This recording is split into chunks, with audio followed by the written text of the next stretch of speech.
Hi everyone, welcome to my Shoreline studio. I'm Sybil Mustick. Behind the camera is Joshua Blog. Now we're going to part 2 of our Crackle medium exercises, and we have dried a few of them, and they have, for the most part, crackled quite nicely. And I just want to have you look at this one.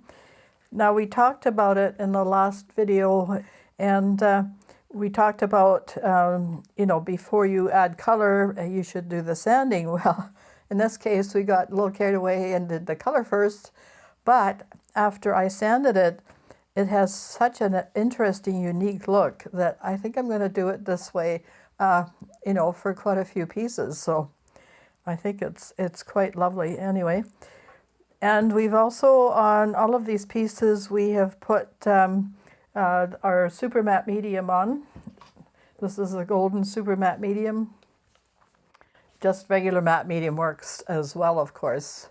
And what it does, it settles everything down. It doesn't really stop the cracks, but it will fill them in and make the surface less, I guess the word is friable, where things break apart and come off. So you want it to be permanent. I would probably varnish, if you're going to be showing these, be sure and apply several coats of varnish. A good quality archival varnish, of course. So we did our cats, and the cats, this cat particularly has got lots of crackle in it. And I am going to be doing lots of these. So Christmas is coming up, and maybe I'll be showing some of these things in a few places. Anyway, the next thing we're going to do is like this piece, where I'm not going to put a calligraphy piece on it, but we're going to show you how to do the stencil part just by putting the crackle paste on. Now, of course, in the last episode, we talked about how to mix your own crackle paste if you don't want to spend the money. These aren't exactly inexpensive, but if you have access to some plaster of Paris, for sure you can make your own with a little bit of medium. And you can use glue, and you can add white paint or any color. So starting off here, I'm probably going to tape it down because it might move. And I've altered the composition. I think it looks better this way than the numbers up here. These are the Laniaki stencils. I just get them from Amazon. There are lots of good places to get stencils from. And we're just going to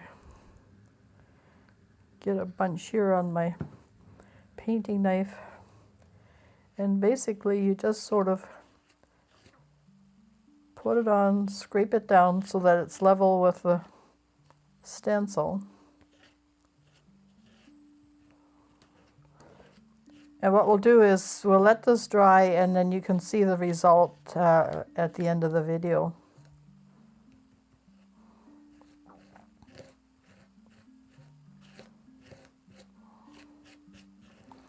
Now I'm just using white, but for certain you could add color to it.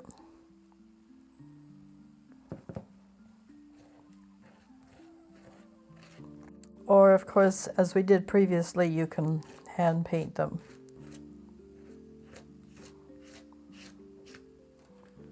To get it all on one level, make sure you scrape it right off.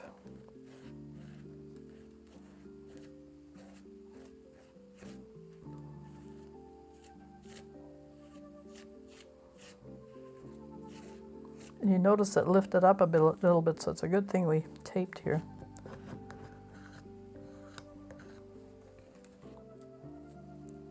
So put a good amount on, and then once you've got it all filled in, then you can start leveling.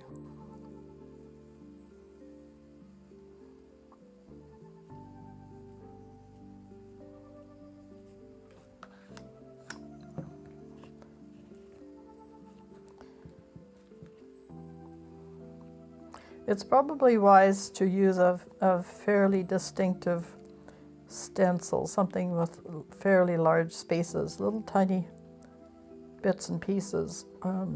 Really don't work that well with this kind of format. It's a little bit tricky because it sort of sticks a little bit, so you might not be able to scrape it off totally, but then you can wipe it back easily. The point is just to get it fairly even. So once you've taken your stencil off, let it dry completely. I'm just going to level a little bit more.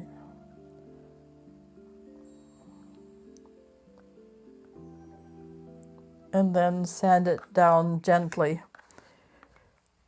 Now with sandpaper, I just use whatever I've got on hand, but start from rough and of course go to really smooth.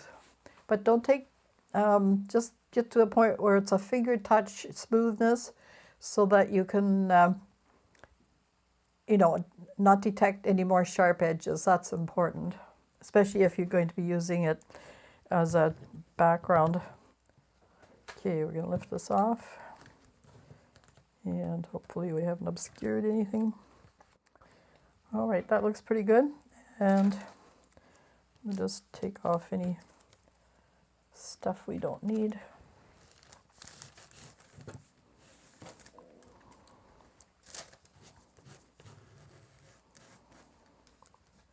So try my little trick, and before you sand it, paint it, and then sand it afterwards, and you get these lovely spaces.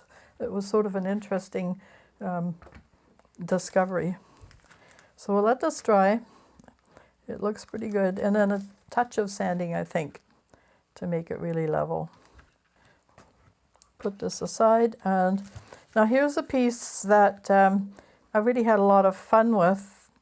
This is like a relief frieze, if you like, and has lots of undercuts. I was very careful to sand because we're going to be using this on the gel plate, which means that you can't have any sharp edges, anything that's going to hurt the plate.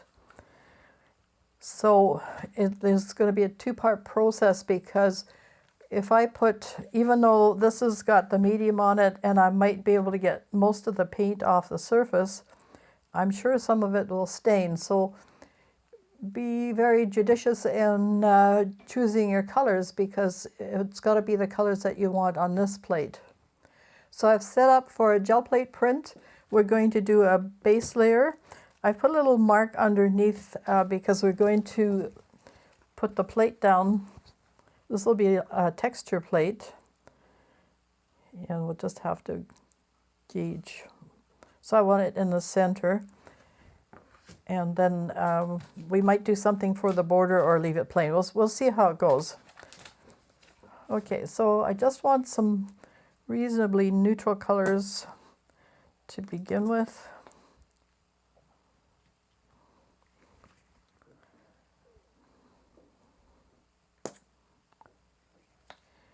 Amsterdam Azo Yellow Deep, beautiful color. And our brayer.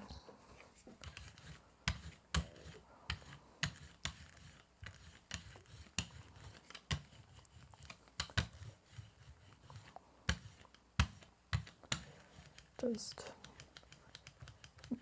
can mix it right on the plate. You can actually do this on a separate plate. Then you get a really nice smooth. Got a couple of fuzzles here we don't need.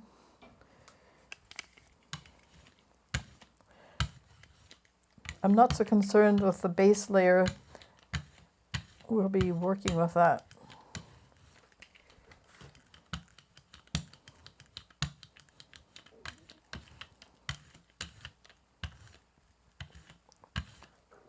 So fairly smooth, even coat. Oops, there's a little mark there. All right. And I have Gorilla registered, that's what I call it, my paper.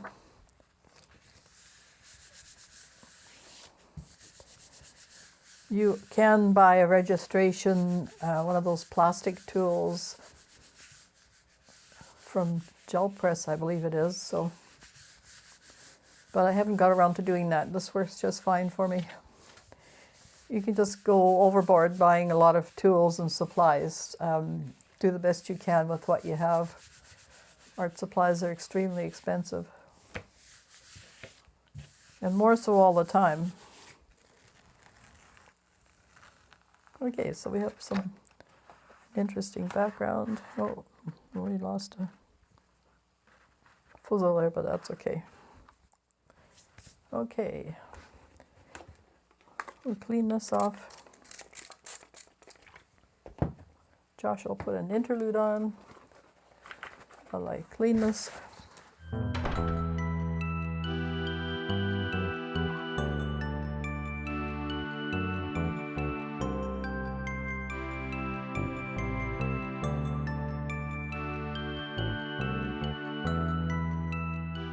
So I'm looking at this plate and I'm seeing sort of foliage, maybe forestry kind of stuff, maybe leaves. So we're going to put some blues on, which will give us sort of a green.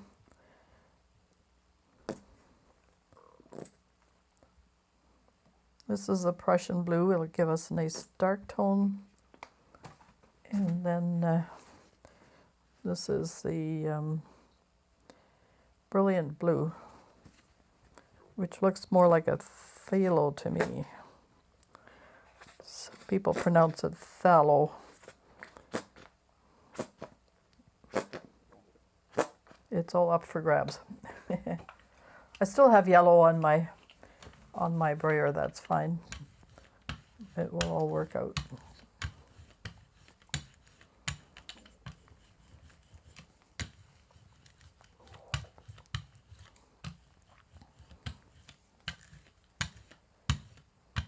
I'm just rolling this out. And I want this to be fairly smooth because you want all the little dips and valleys to show up. So if there's too much busyness in the background, it will distract from the pattern. And as you know by now, probably, if you follow, and be sure to follow all our videos, thank you. That blue is my favorite color. Okay, now we've created a texture plate. And so you're just gonna, now this is gonna be tricky, so you have to sort of plop it down, center it. Well, it's off a little bit, but that's okay. We can crop that end off. We will get the outside edge, so that will act as a mask with a little bit of a halo, I think, but that's okay. And then because we have registered it, we can lift it up and then reprint. You can't really use the pen in this. It has to be sort of by feel.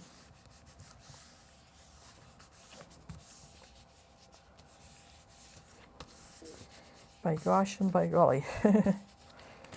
Okay. Okay, we have a nice tone. Ooh, that's quite lovely. Okay. We'll see how this first one turns out, and then we can be a little more careful on the next run. Okay, I'm going to replace it because it really I didn't push down hard enough. So lots of things to learn here. And I think we will wipe the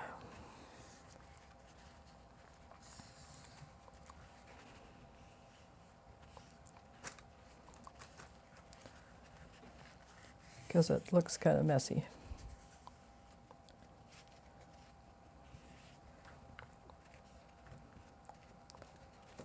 And we'll just take all the rest of it off too.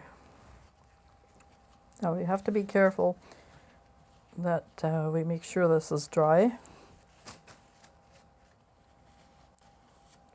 So wipe your plate after you finish getting this paint layer off. And of course it's fair game to add other layers on top of that, which we're probably going to do. And I'm going to wipe it just with a dry cloth.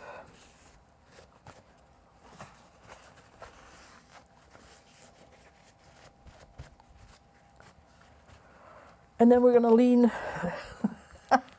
on here. This is why you don't want any sharp edges on your texture plate. Okay, now we can lift off. Oh yes, all right. And now we print. And of course most of the paint's on me. Oh, it's just par for the course.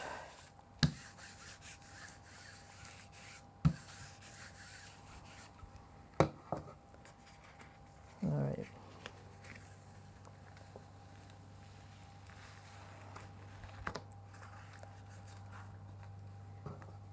Now that is pretty spectacular. So look at the variations in tone. And we've lost, we've printed so well that we've lost most of this. I wouldn't even bother trying to get a ghost print out of it. But our choice of color was pretty good. I thought about the violet first, and we can try that on the next one. That might be interesting, and then the dark color on top. Okay, so we're going to take an interlude here, and we'll try for one more piece.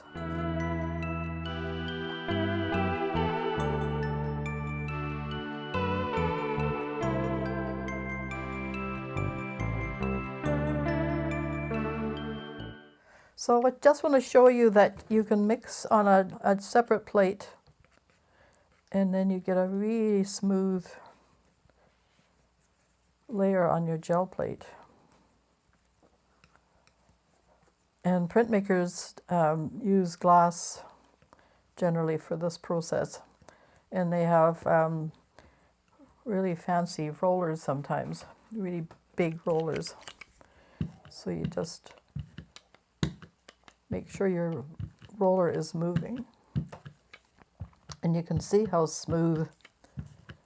Now their paints are, if you're using oil, they're quite tacky, and you hear a snick. You're not going to hear that with acrylic,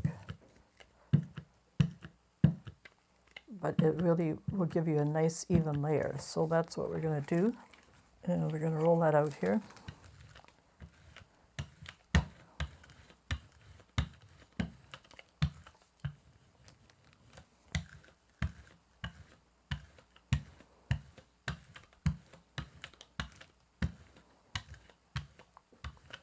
Now, of course, you get some really lovely thin layers this way. So it's just a hint of color.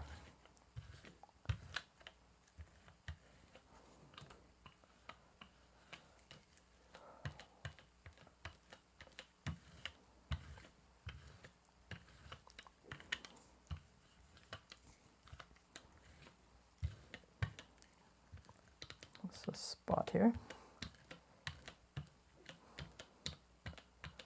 I don't know if that's a fuzzle or what, probably.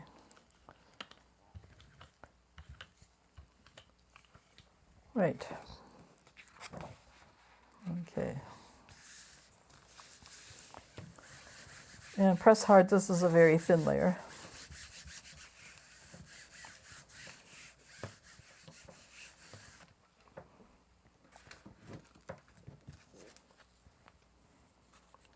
By the way, I'm using, okay, there's just a little bit of an edge here that's not printing. It's a good idea to peek. Make sure it's all coming on there. Just a little bit more. See, our paint was drying. That's the trouble with Amsterdam paints. Probably be wise if you're doing a really thin layer to add a little bit of medium. It's coming along pretty good.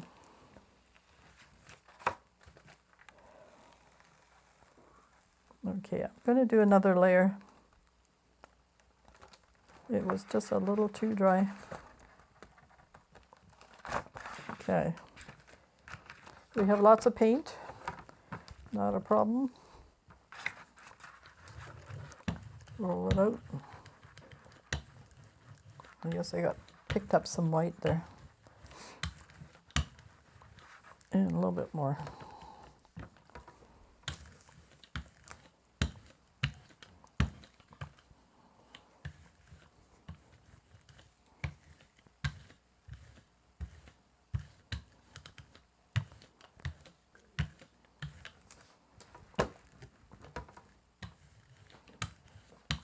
There we go. Not quite as thin. The oil paint, of course, wouldn't have dried like that, and you would have that lovely thin layer. But with acrylic, well, you just have to work with it. And not talk so much and get it done faster.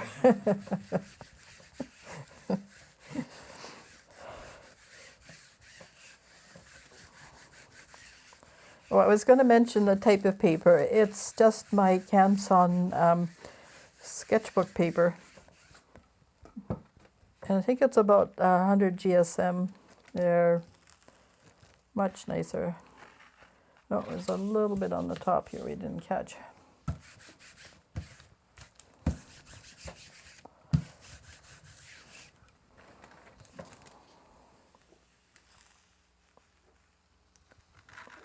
Okay, we're just going to crop that off.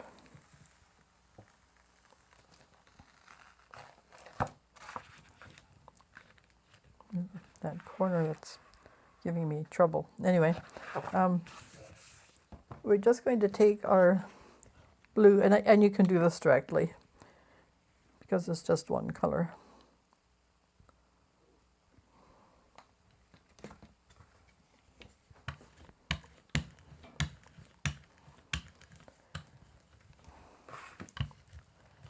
This is our beautiful Prussian blue, lovely luminous color.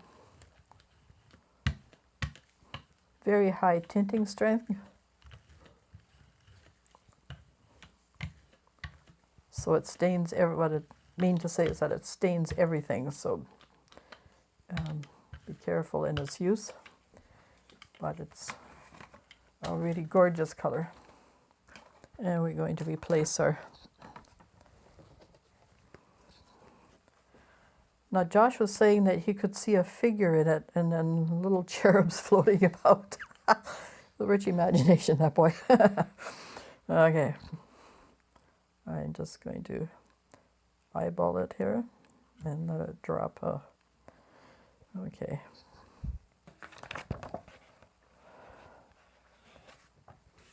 And we're going to lean. And again, we're going to have that halo around. Now, hopefully, we had that problem in the corner here. With the second layer, we just obscure that. So that's why I wasn't too worried about it. Okay. It's almost like an etching in this case. You're going to have plate marks.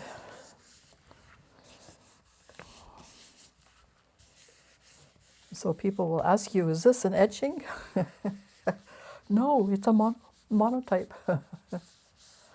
Well, actually, it's a monoprint. People debate this all the time. Monoprints have to do with a repeatable thing. In this case, this plate is a repeatable object. A monotype is one of a kind. You can't repeat any part of it. And now there's other terminology that's coming into the play.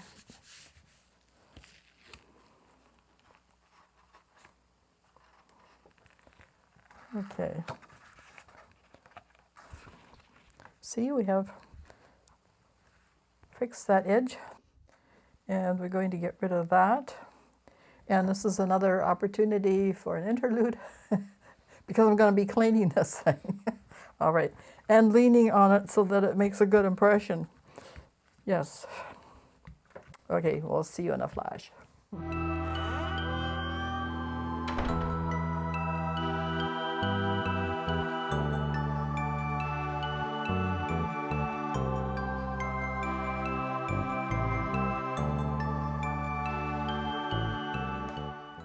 So I'm pressing down, I've cleaned the background. I'm just making sure that the center here is making a good impression. And then carefully lifting the plate.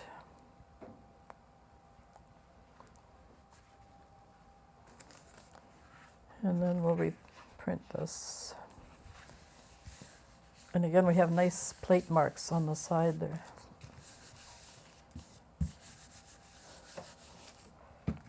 In this case, just give ourselves a little bit of help with a Baron here. So then we have sort of the warm and cool. What I would hardly say the yellow is warm, but it has a cool warmth. Okay.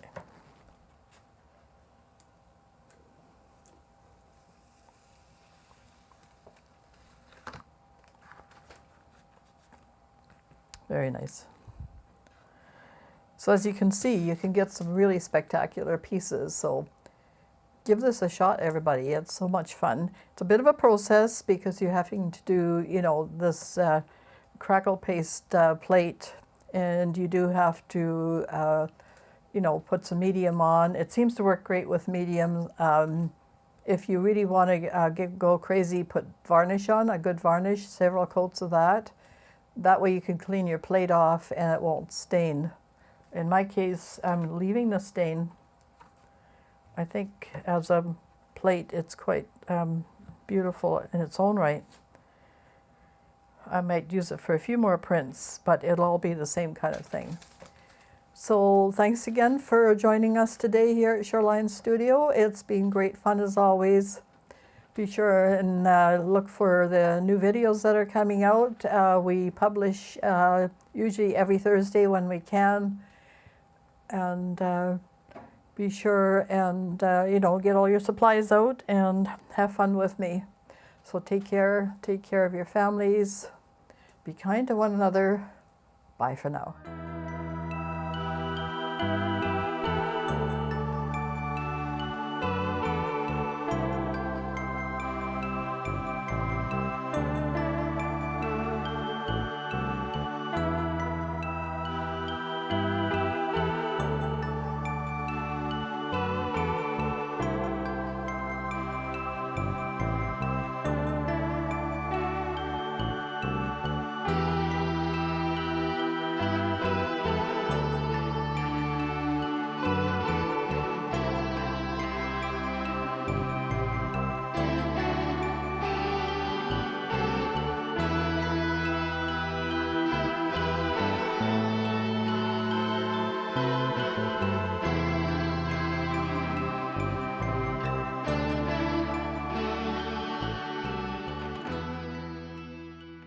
Just a quick note here, I've sprayed the plate with water,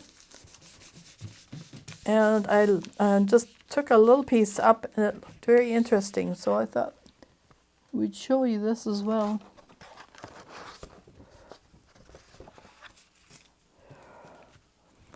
So it looks like a lovely little watercolor when you finish with it.